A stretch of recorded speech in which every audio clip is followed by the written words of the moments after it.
মনে হচ্ছে এরকম করে করে কেউ টিপে দেবে, আমি ঘুমিয়ে পড়বো। 2 মিনিট দিলেই আমি ঘুমিয়ে পড়বো।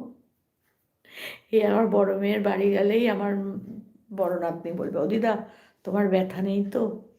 আর আমার ব্যথা হবেই হবে ওদের বাড়ি গেলে।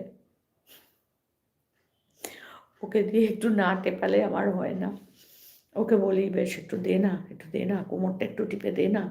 ও কী করে, এরম খাটের মধ্যে বসে, ফোনটা নিয়ে এরম বসে, বসে আমি সাথে ওর পায়ের কাছটায় শুয়ে পড়ি, দিয়ে ও পা দিয়ে দিয়ে এরম এরম এরম এরম এরম করে পিঠ থেকে পা অবধি দেয়। আর তুইও বসে থাক, তোর আমি কোনো ডিস্টার্ব করছি না, তুই টিভি দেখ, ফোন দেখ, যা কর, কিন্তু পা দুটো ফালতু রেস্টে রাখবি না, পাটাকেও নাড়া, এক্সারসাইজ হবে। তুই চুপ করো তো দিদা। গেলেই বলবো যে একটু দে না, একটু মারিয়ে দে না, একটু মারিয়ে দে না। দেয়, দেয় না তা না,